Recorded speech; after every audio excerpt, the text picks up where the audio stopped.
नमः शिवाय, ओम नमः शिवाय। जटाटवी गलत जल प्रवाह पावित कले विलंब लंबित जंग तुंग गमट गमट गमट गमट निनाद वट गवर्वयम चकार चंड तांडवम तरोत्तुना शिवा शिव जटाकटाहत भ्रम भ्रम निर्धरि लोलिवी जवल्लरि विराजमान मूर्धनि धगत धगत धगत सुजल ललाट पट्ट पाव के किशोर चंद्रशेखर बुद्ध भवन भोलेनाथ, आपका ध्यान करते हुए मैं निसंगता से शयन कक्ष में शयन कर रहा था, तभी अकस्मात। और हाँ ध्यान दें, जो हमारी माताएं बहनें जा रही हैं, अभी आप लोग वीर रस से ओतप्रोत सुंदर रावण बाणासुर संवाद देखेंगे और सुंदर सुनेंगे भी। तो आप लोग सुंदर समाज बना करके बैठे। जाने वाले को व्यासी कोई रोक नहीं, हाँ रोक तो नहीं पाता है, लेकिन आने वाले को भी कोई नहीं रोक पाया है। जैसा कि आप लोगों को ज्ञात है कि आज बहुत ही परम बहुत ही विशाल धनुष यज्ञ की पावन लीला है। जब तक धनुष नहीं टूटता है तब तक तो आप लोगों को यहाँ पर रुकना ही चाहिए। भूत भवन भोलेनाथ, आपका ध्यान करते हुए मैं निसंगता से शयन कक्ष में शयन कर रहा था, तभी अकस्मात ये मेरे श्रवण रंध्रों में ये ऐतिहासिक धन गुंजायमान हो उठी। आज कौन हंस रहा है रावण पर? क्या होने जा रहा है और रावण के जीवन पर भोलेनाथ क्या हो गया? ये भाई भजदंडो और ये कान फड़फड़ाते थे, ये मेरे आंखों के सामने ये छाए जाते चकाचौंध है, ये काले ये भयंकर बहु नाग नजर आते हैं। ये चारों दिशाओं में ये रोते श्रृगाल बहु, ये लंका की ओर ये काग ये गीध मड़राते क्यों? हे गुरुदेव बतलाओ आज रावण को कारण ये कौन? आज देव उछलाते क्यों? क्या रावण पर हंसने वाले ये देवता है? कदापि नहीं, देवता तो रावण से भयभीत रहते हैं। तो फिर कौन है जो आज रावण के सामने ये साक्षात प्रकृति का कोप के रूप में उपस्थित प्रदान की है? कौन है जिसने आज अपनी मृत्यु का आवाहन किया है? कौन कर रहा इतिहास? ये कौन कर रहा इतिहास? ये किसने छोड़ी जीने की आंसू? ये कौन कर रहा इतिहास? ये खाली का खपर रिक्त हुआ या फैरो कर रहा इतिहास? ये कौन कर रहा इतिहास? ये आदि शक्ति ने शक्ति छोड़ी या हो गया ये दिवाकर का मंद प्रकाश? ये कौन कर रहा अट्टहास? ये कौन कर रहा अट्टहास? ये कौन कर रहा अट्टहास? भोलेनाथ, आज रावण के जीवन में ये प्रथम बार जो प्रकृति का कोप सामने उपस्थित हुआ है। कारण क्या है? समस्त यथार्थ कारण मुझे ज्ञात कराएं, मेरे अंतःकरण को शांति पहुंचाए। ओ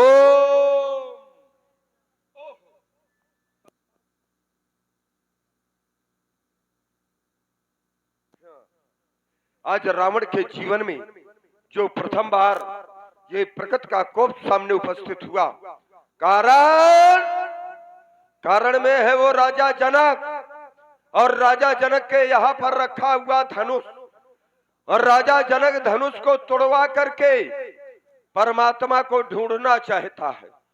राजा जनक ऐसा क्यों कर रहा है? परमात्मा राजा जनक के लिए नहीं आया है।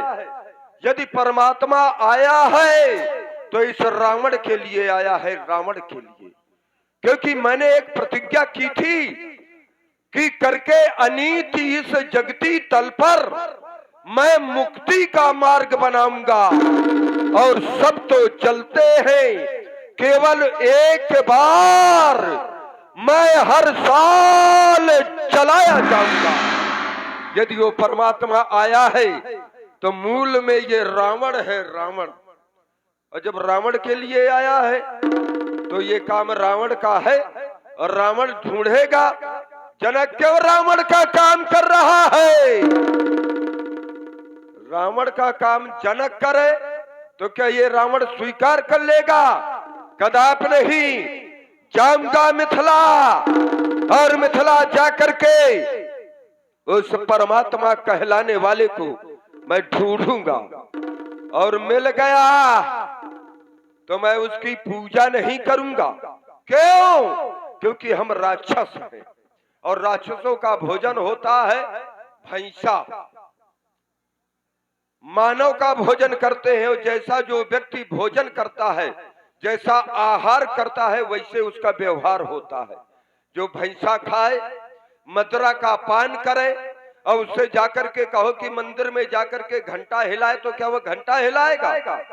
ना, वो तो जहां पर लड़ाई ना होती होगी वहीं पर वो लड़ाई करेगा। तो वही काम मैं करूंगा, क्योंकि तभी हमारा कल्याण होगा। घंटा हिलाने में हमारा कल्याण नहीं होने वाला है।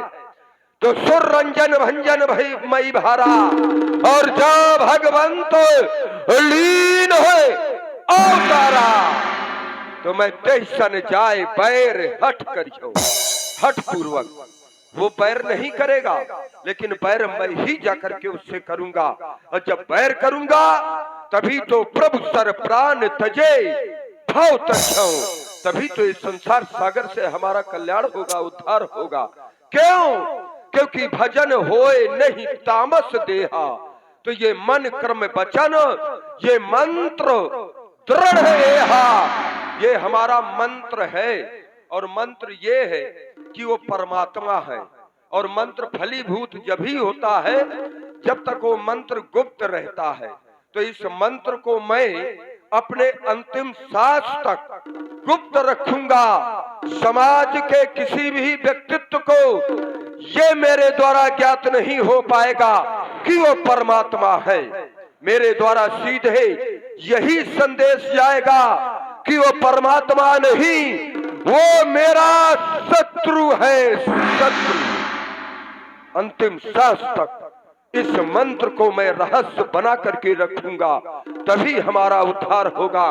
तो बस जिस कार्य हेतु अवतार लिया उसका श्री गणेश आज होगा, क्योंकि ये मैं जानता हूं। और राजा जनक के यहाँ पर जो कन्या है वो साधारण नहीं है, असाधारण है। आदि शक्ति जही जग उपजाया, सो अवतरी ही मोर यह माया। और राजा जनक ने बुलवाया है राजाओं को। राजा है सब साधारण, तो असाधारण कन्या का वरण क्या ये साधारण राजाओं के द्वारा होगा? ना, उस महापुरुष के साथ साथ जो परमात्मा है वहां पर शक्ति का प्रणय आज होगा। तो जाऊंगा अवश्य जनकपुर को, क्योंकि श्री राघव के दर्शन होंगे। कर सुधा पान उस चंद्र नयन का, आज ये मेरे 20 नेत्र सुफल होंगे। बस सभासदों एक बार उच्च स्वर से जय घोष कर दो। बोलो शंकर भगवान की।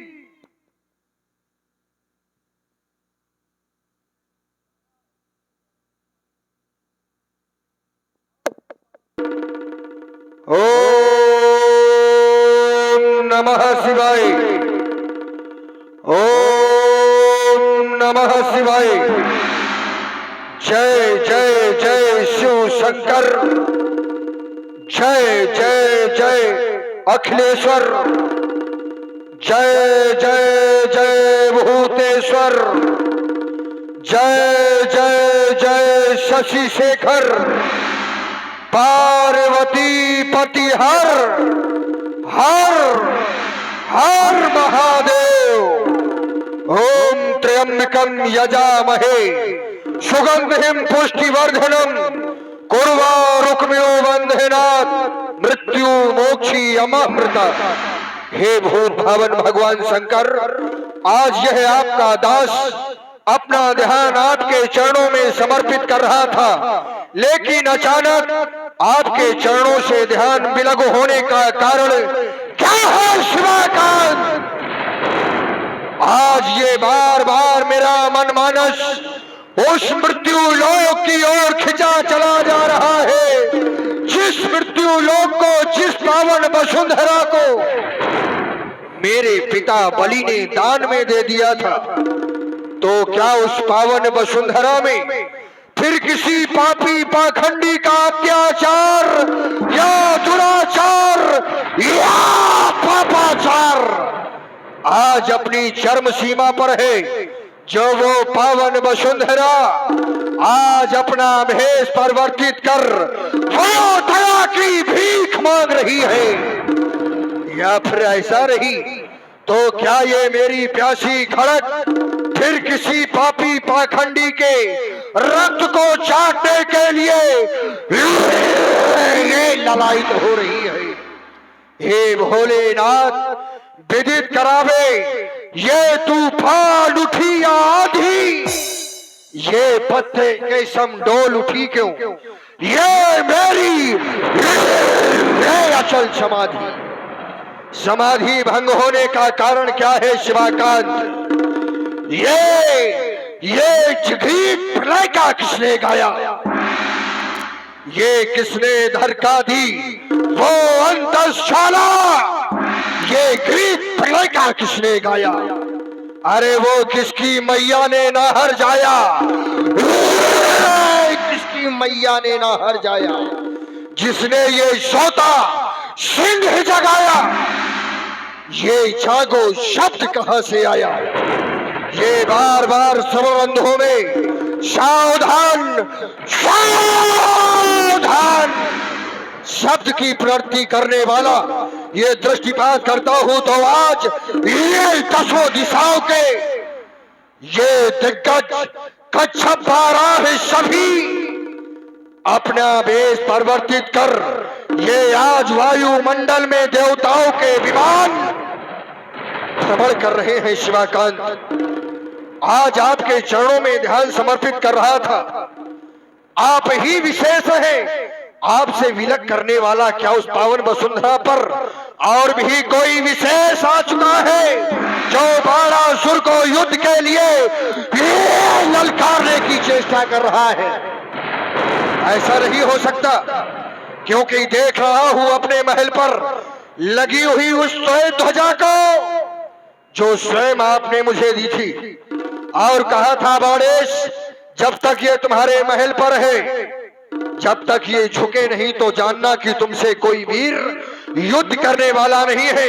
ये पावन ध्वजा आज भी अपनी गर्वीली आन बान शान से हमारे उस महल के शिखर पर फहरा रही है। फिर ये आज हृदय में व्याकुलता का कारण क्या है शिवाकांत? अब आप भी ज्ञात करावे, क्योंकि ये मेरी क्रोधाग्नि आज हृदय में भभक रही है। आपके चरणों में पुनः ध्यान समर्पित करता हूं, ज्ञात करावे कारण क्या है?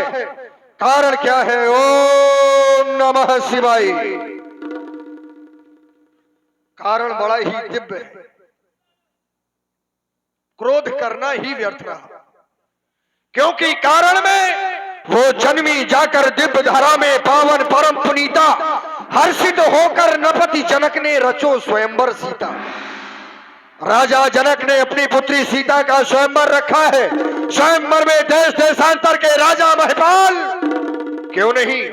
राजा जनक है योगी, राजा जनक है ज्ञानी और राजा जनक कर्मनिष्ठ राजा है, धर्मनिष्ठ राजा है। आज ऐसे राजा के द्वारा भगवान शंकर के पावन पिनाक के माध्यम से उस परमात्मा की खोज की जा रही है। अवश्य ही केवल तुम्हारे द्वारा ही ऐसा शुभ कार्य किया जा सकता है, लेकिन ये कौन? अरे ये आकाश मार्ग में जाने वाला कौन? पुष्पक विमान यानी लंका का राजा रावण। तो सावधान, मैं खूब जानता हूं इसको। अरे जिस जगह आज ये जाएगा मत में मतवाला रावण है, सब मनमानी कर दिखलाएगा, लेकिन हो जा सावधान।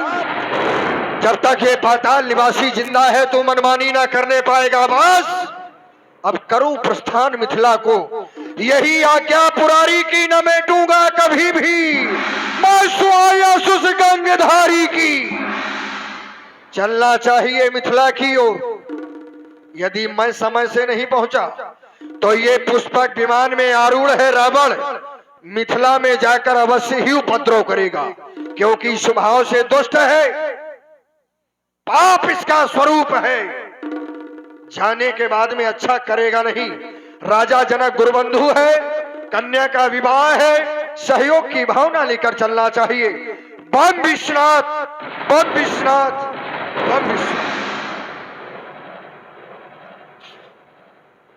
राजा जनक की पावन समाज के मध्य विमल वेद का परिस्थापित भगवान शंकर के पावन पिनाक बलिपुत्र गणेश का प्रणाम स्वीकार हो। साथ साथ आए हुए देश देशांतर से राजा महपाल, ये सभी जानते हैं कि जहां पर कन्या का विवाह होता है वहां पर धर्म का कार्य माना जाता है।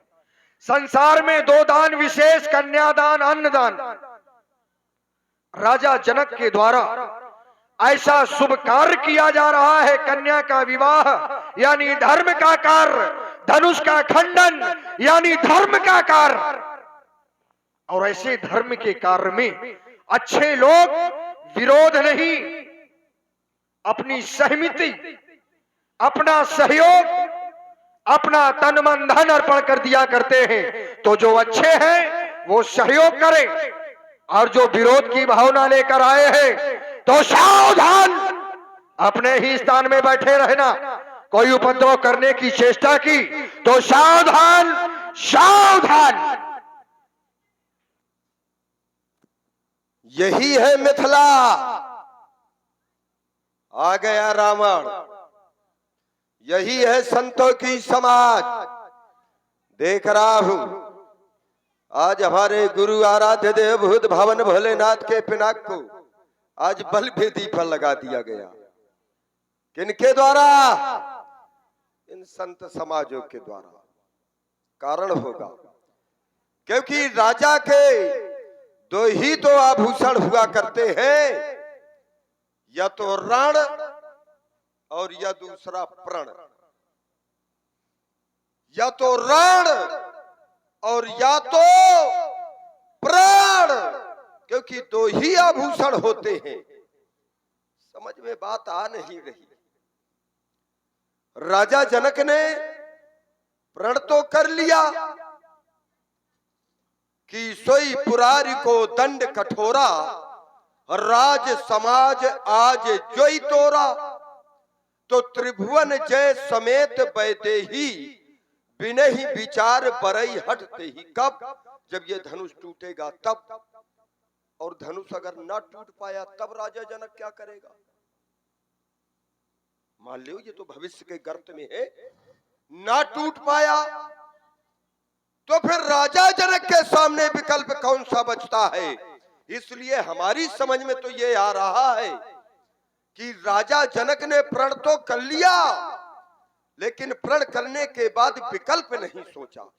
और जब विकल्प नहीं सोचा तो ये राजा जनक का प्रण अस्तित्वहीन है, कोई अस्तित्व नहीं रखता, कोई मायने नहीं रखता है। भाई प्रण ना हुआ पूरा तो क्या करेगा? कोई विकल्प है नहीं, भविष्य के गर्त में है, तो ये आधारहीन है। और जब आधारहीन है, कन्या है, कुंवारी रह नहीं सकती है, प्रण आधारहीन है, तो फिर आज ये रावण ऐसे आधारहीन, ऐसे अस्तित्वहीन प्रण का, राजा जनक के प्रण का विरोध करता है। इस धनुष यज्ञ जो ये प्रतियोगिता है, ये रावण इसमें प्रतिबंध लगाता है। जो भी आकर के इस धनुष को तोड़ने का किंचित मात्र भी यदि दुस्साहस भी करेगा तो रावण के द्वारा वो दंड का पात्र होगा। ये रावण की घोषणा है। सावधान, सावधान, सावधान। कुछ लोग इस संसार में ऐसे भी होते हैं, किसी कार्य से हमारा कुछ बनता भी नहीं है और बिगड़ता भी कुछ ना हो, लेकिन उस कार्य में विरोध करने लगते हैं। बहुत से ऐसे लोग होते हैं। ऐसे लोगों के लिए ही ये शास्त्र कहता है कि बैर अकारण सब काऊ होते। यहां पर प्रण राजा जनक ने किया है। लंका के राजा का रावण का आगमन हो गया, धनुष के प्रति बड़ी सहानुभूति दर्शाई।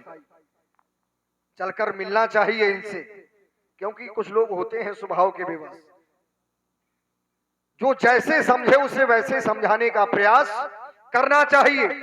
कंचन नगरी के सम्राट वेदाध्यायी कुलभूषण जय जय भगवान शंकर की। बलपुत्र भाट जय जय श्री शंकर भगवान की। आपका यहां पर आगमन हुआ। आगमन होने के बाद में सबसे पहले आपने जो अपनी सहानुभूति है वो धनुष पर दर्शाई। या तो आप राजा जनक को नहीं जानते, या फिर राजा जनक की बनाई हुई इस समाज के मध्य उस विमल वेदिका को नहीं जानते, क्योंकि आपके द्वारा सीधे कह दिया गया कि आपको बलि वेदिका पर। अच्छा देखो, विचार करें, अच्छे लोग हैं। बलि वेदिका और विमल वेदिका दोनों में बड़ा अंतर है।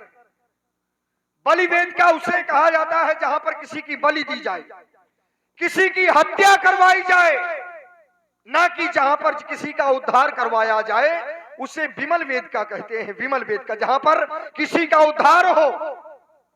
तो राजा जनक के द्वारा ये बलि वेदिका नहीं, ये विमल वेदिका है। विमल वेदिका रुचिर सवारी। विमल वेदिका पर भगवान शंकर के पावन पिनाक को स्थापित किया है। आपने जो अपनी पहली बात कही कि राजा जनक ने उपाय नहीं सोचा, प्रण कर दिया। अरे तो राजा जनक को विकल्प सोचने की आवश्यकता नहीं है, क्योंकि राजा जनक कोई साधारण राजा नहीं है। राजा जनक के लिए कहा जाता है जासु ज्ञान रवि भाव निशिनासा। ऐसा विशेष ज्ञानी राजा यदि किसी कार्य को कर रहा है तो इसमें ये हमारा मानना है कि वो कार्य अनुचित नहीं हो सकता। धनुष का खंडन अवश्य होगा यदि राजा जनक ने इस कार्य को सुनिश्चित किया है तो।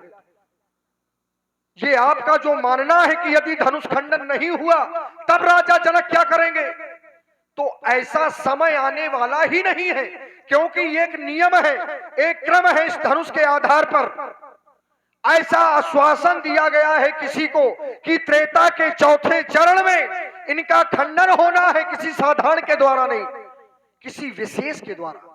तो ये त्रेता का चौथा चरण चल रहा है। राजा जनक ने कार्य को शुभारंभ कर दिया है। लगता है कार्य अपने लक्ष्य की ओर आगे के लिए बढ़ रहा है, आपने ऐसे कार्य को आकर रोक दिया। हमारी दृष्टि में आप अनुचित कर रहे हैं। राजा जनक ने, हमारी समझ में यह आता है कि आप हमारी बातों को बड़े धैर्य से सुनते नहीं। अगर धैर्य से सुनते होते तो बड़ा ही सुंदर, इतना बहुत ज्यादा भूसा का ढेर लगाने की आवश्यकता थोड़ी थी। आपने कहा कि ये विमल वेदिका है। विमल वेदिका रुचिर संवारी, ये मैं भी जानता हूं, लेकिन यहां पर रखा किस लिए गया है? कहने को तो ये विमल वेदिका है, लेकिन ये सजीव है, कोई निर्जीव नहीं है। इससे राजा जनक की आस्था जुड़ी है कि ये टूट जाएगा तो मेरी कन्या का विवाह हो जाएगा। और आस्था व्यक्ति सजीव से ही जोड़ा करता है। मंदिर में जाता है, मूर्तियां अवश्य पत्थर की हैं, लेकिन उसको ये विश्वास होता है कि अगर हमारा कार्य बन जाएगा तो मैं ऐसा करूंगा। क्यों? क्योंकि उसको विश्वास है कि है भले वो पत्थर की, लेकिन इसमें जीवात्मा है, इसमें प्राण है, हमारी सुनने वाला है। तो इससे भी राजा जनक की आस्था है। तभी तो राजा जनक ने प्रतिज्ञा कर ली है कि सोई पुरारी को दंड कठोरा राज समाज आज जोई तोड़ा। तो इनको तोड़ाने के लिए उनके पुरखा आरतियां करते रहे। इनके पुरखा 16 पीढ़ी से इनकी आरतियां करते रहे हैं। और राजा जनक ने विमल वेदिका कहने को है, लेकिन इनको नष्ट करने के लिए बलि के लिए यहाँ पर बकरा बनाया है, बलि देने के लिए। दूसरी बात, मैंने बड़े ही सरल ढंग से कहा था कि राजाओं के 2 आभूषण हुआ करते हैं, रण और प्रण। बोले वो जासु ज्ञान रवि भाव निसनासा। अच्छा, हम ज्ञानी हैं, हम ब्राह्मण हैं, अगर तो जो दूसरे ब्राह्मण अगर कर रहे हैं, मंडलेश्वर महामंडलेश्वर जिनके जो धर्माचार हैं, जो सनातन धर्म के प्रवर्तक हैं, तो उन्हीं का तो अनुपालन करेंगे हम आप, कि एक अलग से कोई परंपरा बना देंगे? भाई उन्हीं का तो सिद्धांत जो उन्होंने बनाया है, क्योंकि हम परमात्मा थोड़ा है, उनको ये ज्ञान है, तभी तो उन्होंने सिद्धांत बनाया। एक प्रण किया गया इसके पहले श्रीमान जी, आपने उस जगह ध्यान नहीं दिया। जिस प्रकार से सीता असाधारण है, इसी प्रकार से असाधारण ने भी एक प्रण किया, और वो प्रण मैया पार्वती ने किया।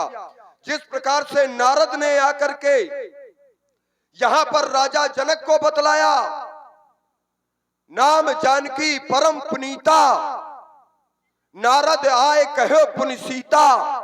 नारद ने सीता नामकरण कराया, उसी समय नारद ने भविष्य भी बतलाया राजा जनक को कि राजा जनक तुम्हारी पुत्री के लिए अमुक वर कहां पर मिलेगा, तुम प्रयत्न पूर्वक जाकर के उसके साथ में अपनी पुत्री का विवाह कर देना। ये नारद ने बतलाया। और ऐसे ही इसके पहले नारद ने जाकर के हिमांचल, जो मैया पार्वती के पिता है, वहां पर भी बतलाया था कि तुम्हारी पुत्री के लिए जोगी जटिल अकाम मन नागन अमंगल बेश अस स्वामी यही का मिली ही परि हस्त असरेख। लेकिन नारद ने यह भी कहा कि वो अमंगल है, नगन वेश है, लेकिन जे जे मैंने दोष बखाने ते शिव पही मैं अनुमाने। वो शिव पर ये पूरे गुण और अवगुण जाते हैं। यदि तुम्हारी पुत्री जो तप करे पुरारी त्रिपुरारी, यदि तुम्हारी पुत्री यदि भगवान शंकर का तप करे तो निश्चित है कि उसे भगवान शंकर पति के रूप में प्राप्त हो जाएंगे। और पार्वती ने वही किया। अब यहाँ पार्वती ने प्रण कर लिया, जरा ध्यान दीजिएगा। यहाँ राजा जनक ने प्रण किया है, क्योंकि ये थोड़ा गदिष्ट भोजन है। यहाँ मैया पार्वती ने भी प्रण किया। जिस समय सप्तऋषि मैया पार्वती के पास गए, बोले ये तपस्या छोड़ दो, किसके लिए कर रही हो? बोली शंकर के लिए, अपने पति के प्राप्त के लिए। अरे बोले क्या, वो कहीं घर द्वार उसका है नहीं, उसके लिए तुम ये तपस्या करो, उसको छोड़ो, हम तुम्हारे लिए एक दूसरा पति बतलाएंगे, बड़ा अच्छा है, वैकुंठ में रहता है। तो उन्होंने स्पष्ट कहा कि तो हमार पन सुनहु मुनीसा करिए सत्य कृपा निधि ऐसा, तो हमार पन प्रण है। और प्रण कैसा है? जन्म कोटि लगी रगर हमारी और बरऊ शंभु न तरहु कुमारी। या तो मैं शंभु का ही वर्ण करूंगी, शंभु को ही पति रूप में प्राप्त करूंगी, और अगर शंभु यदि शंकर मुझे पति रूप में प्राप्त नहीं हो रहे तो विकल्प भी उसने बता दिया कि विकल्प मेरे पास ये है कि मैं दूसरे पद का चयन नहीं करूंगी। मैं एक दो जन्म नहीं, जन्म कोटि लगी रहूं कुंवारी, मैं करोड़ों जन्मों तक मैं कुंवारी ही रहूंगी। ये विकल्प है। मैंने क्या कहा था कि राजा जनक ने प्रण किया है, लेकिन विकल्प नहीं किया है। और जब विकल्प नहीं तो ये प्रण आधारहीन है, अस्तित्वहीन है। सिद्धांत मैंने नहीं बनाया, असाधारण ने बनाया है। और जब असाधारण ने बनाया है तो राजा जनक को प्रतिपालन करना चाहिए। क्यों नहीं कर रहा राजा जनक? हो गई आपकी बात? हो गई। सीधी सी बात यह है, आप अपने क्रम में बता देना कि राजा जनक अनुचित ये कर रहे हैं। आपने कहा राजा जनक ने विकल्प नहीं ढूंढा। नियम होते हैं, सिद्धांत होते हैं, लेकिन क्या प्रत्येक नियम, प्रत्येक सिद्धांत प्रत्येक जगह पर लागू होता है क्या? राजा जनक यहां पर निज हित में कार्य कर रहे हैं क्या? मैया पार्वती ने यदि विकल्प में कहा कि ना तो मैं रहा कुंवारी, मैं करोड़ों जन्म तक कुंवारी बनी रहूंगी यदि भगवान शंकर नहीं मिले, तो वहां पर उनका क्या था? निज स्वार्थ। माता सती का वहां पर निज स्वार्थ था कि यदि भगवान शंकर नहीं मिले तो मैं कुंवारी रहूंगी। लेकिन यहां क्या राजा जनक के जीवन में वैसा है क्या? राजा जनक कोई निस्वार्थ कर रहे हैं क्या? राजा जनक सीता के पालन करता पिता है, पालन करता पिता है, ना कि जन्मदाता पिता। और सीता कौन है? बोले जगदम्बा जानो जिये सीता। तो राजा जनक एक माध्यम के रूप में कार्य को कर रहे हैं। फिर आपने कहा परमात्मा को पाने में, भगवान को पाने में, इष्ट को पाने में माता पार्वती ने भी अविवेक अपने आप में स्वीकार किया। और हाँ ध्यान दे,